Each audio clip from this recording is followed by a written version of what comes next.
दोस्तों, इस लेक्चर में हम एवियन इम्यून सिस्टम की बात करेंगे और उसी से जुड़ा हुआ एक अहम प्रैक्टिकल टॉपिक जिसे वैक्सीनेशन कहा जाता है उसके बारे में जानेंगे। तो इम्यून सिस्टम या रोग प्रतिरोधक क्षमता कैसे काम करती है वो हम पहले जानने की कोशिश करते हैं। पोल्ट्री फार्मिंग तभी प्रॉफिटेबल हो सकती है जब बर्ड बीमार ना पड़े और बीमार होकर उनकी मॉर्टिलिटी ना हो। थोड़ी बहुत मॉर्टिलिटी होती रहती है फार्म के अंदर, और वो मॉर्टिलिटी ऐसी होती है कि जिसका हमें पता नहीं चल पाता है, जिसे नॉर्मल मॉर्टिलिटी कहा जाता है। ज़्यादा ग्रोथ की वजह से, या मान लीजिए टॉक्सिसिटी की वजह से, या गर्मी की वजह से, ठंड की वजह से, इस टाइप की मॉर्टिलिटी भी होती है। और एक मॉर्टिलिटी ऐसी होती है जो कि इन्फेक्शंस की वजह से होती है, जहाँ पर इम्यून सिस्टम काम आता है। तो इम्यून सिस्टम को एक तरीके से डिफेंस सिस्टम भी कहा जाता है, जो बॉडी को बाहर से जो डिजीज आते हैं, जो बीमारियां आती हैं, उनसे डिफेंड करता है बॉडी को। तो ये डिफेंड किससे करता है? फॉरेन इन्वेडर्स से। किसके ज़रिए से करता है? एंटीबॉडीज़ के ज़रिए से। तो जो भी चीज़ एंटीबॉडी के बनाने में बाधक होती है वो इम्यून सिस्टम को कमज़ोर कर देती है। मान लीजिए गम्बोरो की बीमारी है, या चिकन इन्फेक्शियस एनीमिया है, एफ्लाटॉक्सिन की टॉक्सिसिटी है, या किसी और टॉक्सिन की टॉक्सिसिटी है। तो ये सब चीज़ें क्या करती हैं, या मान लीजिए प्रोटीन की कमी है आपके फीड में, तो ये सब चीज़ें एंटीबॉडी बनाने में बाधक होती हैं। गम्बोरो का जो वायरस है ये सीधा जाके इम्यून सेल्स को तोड़ता है, उन वाली सेल्स को तोड़ता है जो कि एंटीबॉडीज़ बनाती हैं। ऐसे ही जो चिकन इन्फेक्शियस एनीमिया है वो टी सेल्स को तोड़ता है, उन सेल्स को तोड़ता है जो हेल्प करती हैं एंटीबॉडी बनाने वाली सेल्स की एंटीबॉडी बनाने के लिए। और जो हमारी टॉक्सिसिटी होती है, एफ्लाटॉक्सिकोसिस वगैरह है, या और कोई टॉक्सिन्स हैं, वो भी जाकर सीधा इम्यून सेल के ऊपर प्रहार करते हैं और इम्यून सेल को काम करने में उनमें बाधक बन जाते हैं। तो ये जो सिस्टम है इम्यून सिस्टम, ये वाइटल तभी रहता है जब बर्ड को अच्छा एनवायरनमेंट मिले और अच्छा उसे एक तरीके से फीड, पानी वगैरह मैनेजमेंट, वेंटिलेशन, ये सब चीज़ें उसे अच्छे से प्रोवाइड की जाएं। तो बर्ड के पास दो तरीके की इम्यूनिटी होती है। एक इन्नेट इम्यूनिटी होती है जो उसे उसके माँ बाप से मिलती है। एक तरीके से ये कह सकते हैं कि जो ब्रीडर की जो मतलब इम्यूनिटी उसे प्रोवाइड करता है, वो कौन सी इम्यूनिटी होती है? जैसे जो चूज़ा है, अगर उसे बुखार आता है, तो बुखार जब आता है तो कोई भी इन्फेक्शन हो, मान लीजिए वो कोक्सीडियोसिस हो, वो नेक्रोटिक एंट्राइटिस हो, वो गम्बोरो हो, आईबीएच हो, तो ये जो बुखार है ये सभी बीमारियों में सेम होता है। इसी तरीके से आंतें लाल हो जाती हैं, या अंदर लाली होने लगती है। जो आपने देखा होगा ई कोलाई के अंदर जो उसका लीवर होता है या हार्ट होता है, उसके ऊपर एक सफ़ेद झिल्ली जैसी जम जाती है। तो ये इन्नेट इम्यूनिटी का काम होता है। ये इम्यून रिस्पॉन्स ऐसा होता है कि चाहे बीमारी कोई भी हो, वो इम्यून रिस्पॉन्स सेम रहता है। तो उसकी हम यहाँ बात नहीं करेंगे, क्योंकि उसकी वजह से ही अक्सर मॉर्टिलिटी होती है, वो अनकंट्रोल हो जाता है। दूसरा इम्यून सिस्टम जो होता है वो ऐसा होता है जिसमें एंटीबॉडीज़ बनती हैं। वो हर एक बीमारी के लिए स्पेसिफिक होता है। मान लीजिए अगर आपने एनडी की वैक्सीन की है अपने बर्ड में, तो जब एनडी का वायरस आएगा तो बर्ड उस वायरस से अपने आप को बचा लेगा, क्योंकि हमने वैक्सीन करके एंटीबॉडीज़ एनडी की बर्ड के अंदर बनवा दी हैं या बना दी हैं। तो वो एंटीबॉडीज़ एनडी के वायरस के साथ लड़ेंगी और उसे न्यूट्रलाइज कर देंगी। दूसरा पॉइंट ये होता है कि अगर आईबी का वायरस आया और हमने वैक्सीन एनडी की है, तो एनडी के द्वारा बनी हुई एंटीबॉडीज़ आईबी के, आईबीएच के, गम्बोरो के वायरस को नहीं उससे लड़ेगी, उसका सामना वो नहीं करेगी, क्योंकि वो उसके लिए बनी नहीं है। तो ये जो सेकेंडरी जो इम्यून सिस्टम होता है, जो जिसे हम एक्वायर्ड इम्यून सिस्टम भी कहते हैं, एक्वायर्ड इम्यूनिटी भी कहते हैं, यही एक ऐसी इम्यूनिटी होती है जो कि हम बर्ड में डेवलप की जाती है वैक्सीन्स के ज़रिए। तो वैक्सीन्स क्या हैं? अब इसे थोड़ा-सा समझ लेते हैं। ये बात, जैसे वैक्सीन्स इस तरीके से काम करती हैं कि जो भी बीमारी हमने मतलब आइडेंटिफ़ाई की, मान लीजिए साइंटिस्ट ने, तो उन्होंने क्या किया, उन्होंने देखा कि एक पर्टिकुलर वायरस है, वो वायरस जब बर्ड के अंदर जाता है तो एक पर्टिकुलर टाइप की एंटीबॉडीज उसके अंदर बनती हैं। तो वायरस हो, बैक्टीरिया हो, ये जो भी बीमारी करने वाले जीवाणु कीटाणु हैं, उनके अंदर दो बातें होती हैं। पहली बात, उनके अंदर रोग पैदा करने की क्षमता होती है, वो डिजीज कॉज कर सकते हैं, ये पहली बात है किसी भी रोगाणु, जीवाणु, कीटाणु के अंदर। और दूसरी बात ये होती है कि वो इम्यून सिस्टम को स्टिमुलेट करते हैं, इम्यून सिस्टम को वो एक तरीके से चलाते हैं, स्टार्ट कर देते हैं जब। तो ये दो चीज़ें होती हैं। तो जो पहला पार्ट होता है जो रोग कर रहा है, उसे उसकी पैथोजेनिक जो कैपेसिटी है वो कहते हैं कि ये कितना बीमारी कर सकता है, वो पैथोजेनिक उसकी कैपेसिटी होती है। और दूसरा जो पॉइंट होता है जिससे जिसको इम्यून सिस्टम पहचानता है, वो उसकी एंटीजेनिक कैपेसिटी होती है, उसके अंदर का एंटीजन होता है। तो एंटीजन वो चीज़ होती है जो इम्यून सिस्टम को एक तरीके से मोबिलाइज करती है, उसे काम करने के लिए प्रेरित करती है। तो वैक्सीन में क्या किया जाता है, वैक्सीन में जो बीमारी वायरस कर रहा है उस वायरस को लिया जाता है और उसकी जो पैथोजेनिक प्रॉपर्टी है, जो डिजीज कॉज करने की प्रॉपर्टी है, उसकी जो बीमारी पैदा करने की जो क्षमता है, उसे ख़त्म किया जाता है या उसे कम किया जाता है किसी भी तरीके से।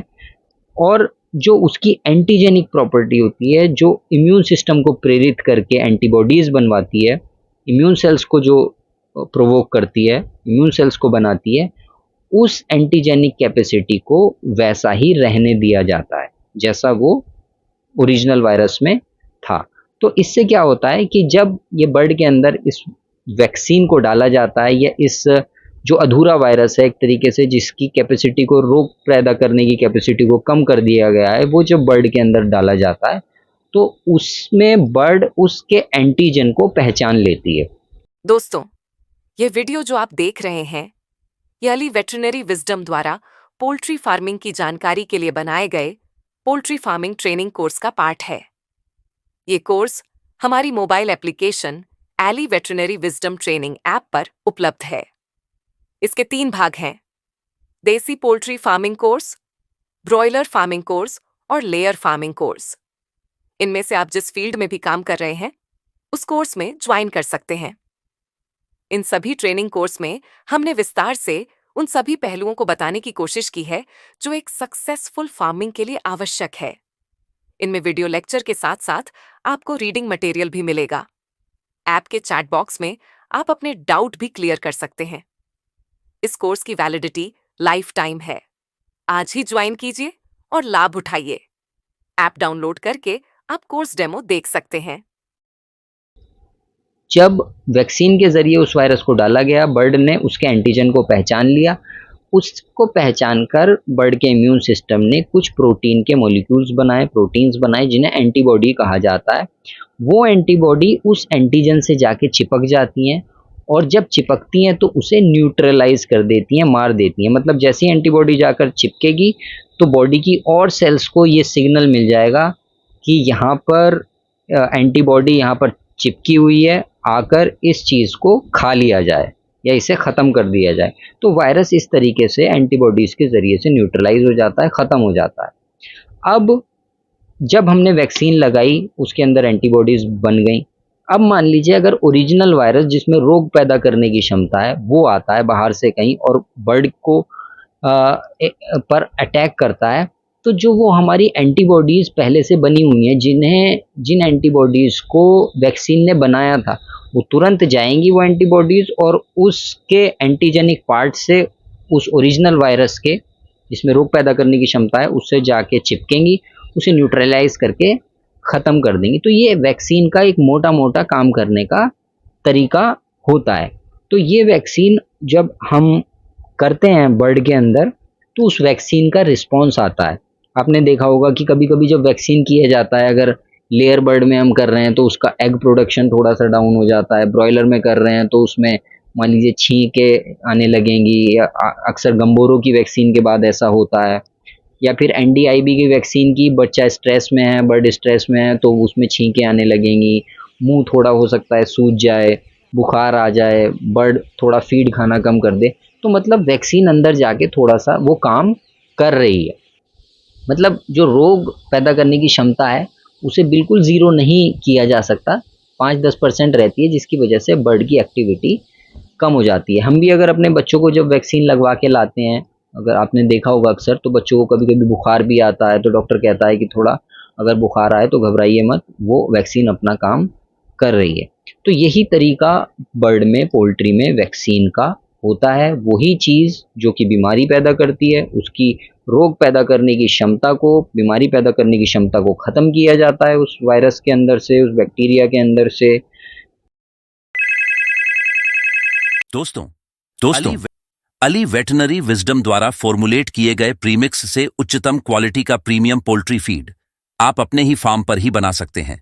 यदि आप अपना फीड बनाते हैं और संतुष्ट नहीं हैं, या अभी कंपनी का फीड लेते हैं लेकिन अपना बनाना चाहते हैं और संकोच में हैं कि कैसे बनाएं, तो हमसे संपर्क करें। अधिक जानकारी के लिए स्क्रीन पर दिए गए नंबर पर व्हाट्सएप करें। आप हमसे किसी भी तरह की पोल्ट्री में मेडिसिन स्केड्यूल जानने के लिए भी संपर्क कर सकते हैं। और फिर उसे बर्ड के अंदर इंजेक्ट किया जाता है, या मुंह से पिलाया जाता है, आँख में डाला जाता है, नाक में डाला जाता है। वो अलग-अलग तरीके होते हैं वैक्सीन को देने के। तो यहाँ पर ये छोटा-सा मैंने इसके इम्यून सिस्टम के बारे में आपको बताया। तो ये जो इम्यून सिस्टम है, इसे हम basically antibody mediated immune response कहते हैं। ये 2 तरीके की सेल्स होती हैं, जहाँ से हमारी ब्लड सेल्स बनती हैं, वहीं पर एक सेल्स होती हैं लिम्फोसाइट्स, उन्हें कहा जाता है। ये 2 तरीके की होती हैं, एक बी लिम्फोसाइट्स होती हैं और एक टी लिम्फोसाइट्स होती हैं, ठीक है? जब वायरस या बैक्टीरिया सेल के बाहर होता है, कोशिका के बाहर होता है, तो उसे एंटीबॉडी ख़त्म करती है। एंटीबॉडी बी सेल्स बनाती हैं। जो बी सेल्स होती हैं, लिम्फोसाइट्स का जो बी सेल वाला पार्ट होता है, बी सेल्स की जो पॉपुलेशन होती है, वो एंटीबॉडी बनाती हैं। तो जब रोग करने वाले जीवाणु कीटाणु सेल के बाहर होते हैं, कोशिका के बाहर होते हैं, तो उन्हें एंटीबॉडीज़ ख़त्म करती हैं। लेकिन तब क्या हो, जब एंटीबॉडी सेल के अंदर नहीं जा पाती हैं, ना जाती हैं, ना जा पाती हैं, ना जा सकती हैं। तो जब जो रोग करने वाले कीटाणु जीवाणु हैं, वो अगर उसके अंदर पहुंच जाते हैं, सेल्स के अंदर चले जाते हैं, वहाँ पर एंटीबॉडी नहीं जा सकती है उन्हें मारने के लिए, तो वहाँ पर क्या होता है, वहाँ के लिए एक इम्यून सिस्टम का दूसरा पार्ट काम करता है, दूसरा एक वो काम करता है, जिसका नाम होता है टी लिम्फोसाइट्स। जिस तरीके से बी लिम्फोसाइट होती हैं, ऐसे टी लिम्फोसाइट होती हैं। टी लिम्फोसाइट आकर उन सेल्स को मारती हैं। वो पता लगा लेती हैं कि इस सेल के अंदर जो बीमारी पैदा करने वाला माइक्रोब है, वो इस सेल के अंदर है। वो वायरस, बैक्टीरिया, कुछ भी हो सकता है, और उस सेल को ही वो टी सेल्स ख़त्म कर देती हैं। तो ये सेल मीडिएटेड इम्यूनिटी कहलाती है। वैक्सीन्स जो होती हैं, अधिकतर वैक्सीन्स दोनों ही तरीके की इम्यूनिटी पैदा, मतलब बर्ड के अंदर बनाती हैं। जैसे मैरेक्स डिजीज़ की वैक्सीन है, तो जो 2 तरीके की होती है वो वैक्सीन, एक सेल एसोसिएटेड होती है, एक सेल मतलब फ्री वैक्सीन होती है। जो सेल फ्री वैक्सीन होती है, जिसे हम आम टेम्परेचर पे रखते हैं, वो अधिकतर सिर्फ बी लिम्फोसाइट या एंटीबॉडी मीडिएटेड इम्यूनिटी ही क्रिएट करती है। लेकिन जो सेल एसोसिएटेड वैक्सीन होती है, वो टी सेल वाली इम्यूनिटी भी क्रिएट करती है, क्योंकि मैरेक्स डिजीज़ का वायरस जो है, या कोई भी वायरस, हमेशा सेल के अंदर ही काम करते हैं। तो हमें ज़रूरी ये होता है कि हम टी सेल को, जो वैक्सीन टी सेल की इम्यूनिटी को भी बनाए, वो ज़्यादा कारगर रहती है वायरल डिजीज़ में। तो अक्सर ऐसा ही हमें देखने को मिलता है कि जब हम कोई वैक्सीन देते हैं, तो वो बी सेल और टी सेल दोनों की इम्यूनिटी को बढ़ाती है या उन्हें प्रोड्यूस करती है। तो आपको यहाँ पर बी और टी सेल के बारे में बताया गया। तो ये मैं क्योंकि ये फार्मर बेस्ड कोर्स है और प्रैक्टिकल नॉलेज बेस्ड कोर्स है, इम्यूनोलॉजी बहुत गहराई में जाके बहुत सी चीज़ों की बातें यहाँ पे की जाती हैं कि MSc class 1 molecule, MSc class 2 molecules किस तरीके से वो इंटरेक्ट करते हैं आपस में। तो उसमें ना जाके हम मोटी-मोटी चीज़ें समझ लें कि बी सेल्स एंटीबॉडी बनाती हैं, जो एंटीबॉडी सेल के बाहर काम करते हैं। ये सोल्यूबल रिसेप्टर्स होते हैं, ब्लड के अंदर एंटीबॉडी तैरती रहती हैं और देखती रहती हैं अगर कहीं पर कोई वायरस या बैक्टीरिया उन्हें नज़र आता है जो उनके लिए स्पेसिफिक होता है, उससे चिपक जाती हैं और सिग्नल मिल जाता है बाकी सेल्स को कि भाई इसे ख़त्म करना है, जहाँ पर एंटीबॉडी चिपकी हुई है। इसी तरीके से टी सेल्स उन सेल्स को देखती हैं जो कि वायरस से ग्रसित होती हैं और उन्हें जाकर मार देती हैं। अब टी सेल्स भी फिर कई प्रकार की होती हैं, जैसे साइटोटॉक्सिक टी सेल्स होती हैं, हेल्पर टी सेल्स होती हैं। तो टी सेल क्या होती हैं कि जो टी साइटोटॉक्सिक सेल्स होती हैं ये तो सेल्स को मारती हैं, मतलब उन्हें ख़त्म कर देती हैं। और जो टी हेल्पर सेल्स होती हैं वो बी सेल्स को मदद करती हैं एंटीबॉडीज बनाने में। अगर टी हेल्पर सेल की कमी हो जाती है तो बी सेल्स एंटीबॉडी नहीं बना पाती हैं। इस तरीके से ये जो आपसी सहयोग के साथ इम्यून सिस्टम काम करता है। अब मान लीजिए चिकन इन्फेक्शियस एनीमिया जिसमें टी सेल्स बहुत ज़्यादा प्रभावित हो जाती हैं, काम नहीं करती हैं, तो उन केसेस में एंटीबॉडीज़ भी बननी कम हो जाती हैं। या टी हेल्पर सेल्स की जो एक्टिविटी होती है वो ब्रॉयलर में इनहेरेंटली कम होती है, तो इस वजह से भी वहाँ पर एंटीबॉडीज़ इतनी अच्छे से नहीं बन पाती हैं। क्योंकि बी सेल्स तो होती हैं, हालांकि बी सेल्स का नंबर भी नॉर्मल मुर्गियों से ब्रॉयलर में कम रहता है। तो ये वजह होती है कि ब्रॉयलर का इम्यून सिस्टम थोड़ा सा वीक होता है। इसी तरह से टी सेल्स का एक और प्रकार होता है जिसे टी सप्रेसर सेल्स कहते हैं। ये एक तरीके का ब्रेक होता है इम्यून सिस्टम के ऊपर कि वो बिल्कुल अनरेगुलेटेड काम ना करे, बहुत ओवर एक्साइट ना हो जाए, क्योंकि अगर ओवर एक्साइट होगा तो बॉडी को ही नुकसान पहुंचाता है। तो टी सप्रेसर सेल्स उसे रोकती हैं, इम्यून सिस्टम को रेगुलेट करती हैं। टी हेल्पर सेल्स को हम CD4+ सेल्स भी कहते हैं क्योंकि इनके ऊपर CD4+ रिसेप्टर पाया जाता है। और टी जो साइटोटॉक्सिक टी सेल्स होती है इनको हम CD8+ सेल्स भी कहते हैं क्योंकि इनके ऊपर जो है वो क्योंकि इनके ऊपर CD8 रिसेप्टर पाए जाते हैं। जो टी रेगुलेटरी सेल्स होती हैं उनके ऊपर CD25 रिसेप्टर्स पाए जाते हैं। तो इस तरीके से ये रिसेप्टर्स के आधार पर इन्हें डिफरेंशिएट किया जाता है। तो अब जबकि हम इन सेल्स के बारे में जान गए हैं जो जिन्हें वैक्सीन स्टिमुलेट करती हैं, तो अब हम वैक्सीन के बारे में थोड़ा सा जान लेते हैं। तो यहाँ पर एक बात मैं आपको बताना चाहता हूँ, चाहे कोई भी पोल्ट्री हो, आप देसी पोल्ट्री की फार्मिंग कर रहे हैं, ब्रॉयलर पोल्ट्री पाल रहे हैं, या फिर लेयर पालते हैं, पुलेट्स पालते हैं, ब्रीडर पालते हैं, सब में इम्यून सिस्टम लगभग एक ही तरीके से, लगभग क्या एक ही तरीके से काम करता है। लेकिन ब्रीड और स्पीशीज़ के हिसाब से इम्यून सिस्टम अलग अलग तरीके से रिस्पॉन्ड करता है। ये माना जाता है कि सबसे जो बढ़िया इम्यून सिस्टम होता है वो लेयर बर्ड्स का होता है।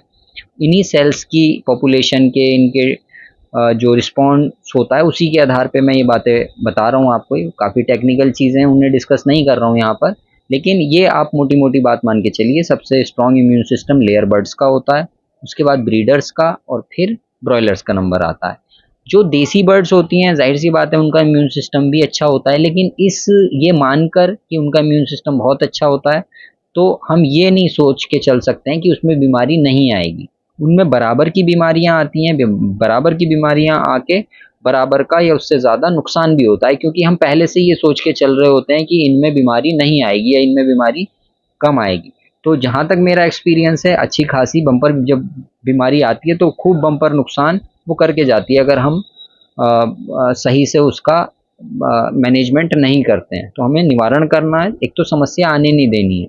वैक्सीनेशन का मतलब ही यही है कि समस्या हमारे फार्म में या हमारे फ्लॉक के अंदर ना आए। कोई जो बीमारी करने वाले वायरसेस हैं वो हमारे जो बर्ड्स हैं, क्योंकि मेनली हमारे यहाँ वायरसेस के लिए ही ज़्यादातर वैक्सीन्स मिलती हैं। कुछ एक अब वैक्सीन्स मिलने लगी हैं, जैसे इन्फेक्शियस कोराइजा की वैक्सीन है, या फिर अब ई कोलाई वगैरह के लिए भी वैक्सीन्स अब आने लगी हैं। तो ये बैक्टीरिया के लिए, साल्मोनेला के लिए आती हैं। तो ये जो वैक्सीन्स होती हैं ये बैक्टीरिया वाली वैक्सीन ज़्यादा पॉपुलर इंडिया में नहीं है सिवाय इन्फेक्शियस कोराइजा के। दूसरा क्या है कि एक जो वायरस वाली वैक्सीन्स हैं वो ज़्यादा पॉपुलर हैं, क्योंकि वायरस के लिए कोई इलाज नहीं है। बैक्टीरिया के लिए तो फिर भी हम एंटीबायोटिक वगैरह यूज़ कर सकते हैं, लेकिन जो ये रहता है हमारा वायरस रहता है, इसके लिए कोई दवाई नहीं होती है, और इनसे वैक्सीन से बचाव भी बहुत अच्छा, बहुत ज़्यादा। दोस्तों, ये वीडियो जो आप देख रहे हैं ये अली वेटरनरी विजडम द्वारा पोल्ट्री फार्मिंग की जानकारी के लिए बनाए गए पोल्ट्री फार्मिंग ट्रेनिंग कोर्स का पार्ट है। ये कोर्स हमारी mobile application Ali veterinary wisdom training app पर उपलब्ध है। इसके 3 भाग हैं। Desi poultry farming course, broiler farming course और लेयर फार्मिंग कोर्स। इनमें से आप जिस फील्ड में भी काम कर रहे हैं उस कोर्स में ज्वाइन कर सकते हैं। इन सभी ट्रेनिंग कोर्स में हमने विस्तार से उन सभी पहलुओं को बताने की कोशिश की है जो एक सक्सेसफुल फार्मिंग के लिए आवश्यक है। इनमें वीडियो लेक्चर के साथ साथ आपको रीडिंग मटेरियल भी मिलेगा। ऐप के चैट बॉक्स में आप अपने डाउट भी क्लियर कर सकते हैं। इस कोर्स की वैलिडिटी लाइफ टाइम है। आज ही ज्वाइन कीजिए और लाभ उठाइए। ऐप डाउनलोड करके आप कोर्स डेमो देख सकते हैं। देखने को मिलता है। तो मोटी मोटी बात हमने यहाँ पे बताई कि वैक्सीन्स ब्रॉयलर में कम वैक्सीन्स लगती हैं क्योंकि उसकी लाइफ साइकिल बहुत कम होती है, और इसके बाद फिर एफएफजी वगैरह या जो इम्प्रूव्ड वेराइटीज़ हैं मीट के लिए पाली जाती हैं 2 से 3 महीने तक जिन्हें रखा जाता है, फिर उनके अंदर कुछ वैक्सीन्स का शेड्यूल होता है।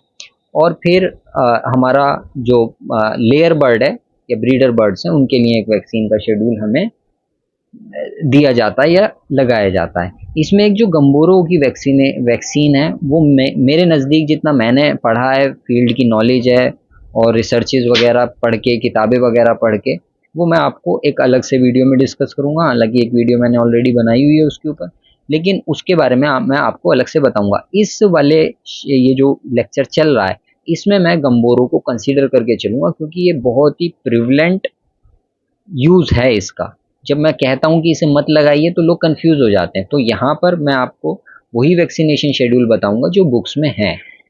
गम्बोरो की वैक्सीन किन मुर्गियों में नहीं करनी चाहिए, क्यों नहीं करनी चाहिए, उसके लिए एक अलग वीडियो होगा, वो आप देखिएगा। फिर आपकी मर्जी है कि आप करना चाहें तो करें, नहीं करना चाहें तो ना करें, ठीक है। क्योंकि बहुत सारे फार्मर फिर बहस करते हैं, तो उसको मैं उस पॉइंट ऑफ व्यू से यहाँ पर ये बात मैं आपको बता रहा हूँ। तो वैक्सीनेशन शेड्यूल जो होता है वो area to area, country to country differ करता है, और जो उसके लोकल पैटर्न होते हैं डिजीज़ के उनके ऊपर देखा जाता है, मतलब उसके हिसाब से वैक्सीन्स की जाती हैं। जैसे मान लीजिए अभी पिछले 2-3 साल पहले आईबीएच का बहुत ज़्यादा प्रकोप हो गया था, और ये भी देखने में आया था कि आईबीएच का एक नया वायरस इवॉल्व होकर काफ़ी ज़्यादा मोर्टेलिटी कर रहा है, तो उसका वैक्सीनेशन लोगों ने करना शुरू कर दिया था ब्रॉयलर के अंदर भी। ब्रीडर के अंदर तो होता ही है, लेयर के अंदर भी किया जाता है कई बार, लेकिन ब्रॉयलर के अंदर पहले नहीं होता था। लेकिन जब बीमारी की मोर्टलिटी वगैरह को देखा और नुकसान को देखा तो आईबीएच का वैक्सीनेशन उसमें शुरू हुआ, और उसने काफ़ी अच्छे रिजल्ट्स लोगों को दिए भी। तो इसी तरीके से बीमारी के हिसाब से कौन सी बीमारी उस जगह पे फैल रही है, वैक्सीनेशन शेड्यूल डिसाइड किए जाते हैं। तो कुछ प्रिकॉशंस लिए जाते हैं सक्सेसफुल वैक्सीनेशन के लिए, जिन्हें यहाँ पर बताया गया है। यहाँ पर यह वीडियो लेक्चर समाप्त होता है। इस ट्रेनिंग की कड़ी की अन्य वीडियो देखने के लिए बैक करें और कंटेंट में जाकर दूसरी वीडियो देखें।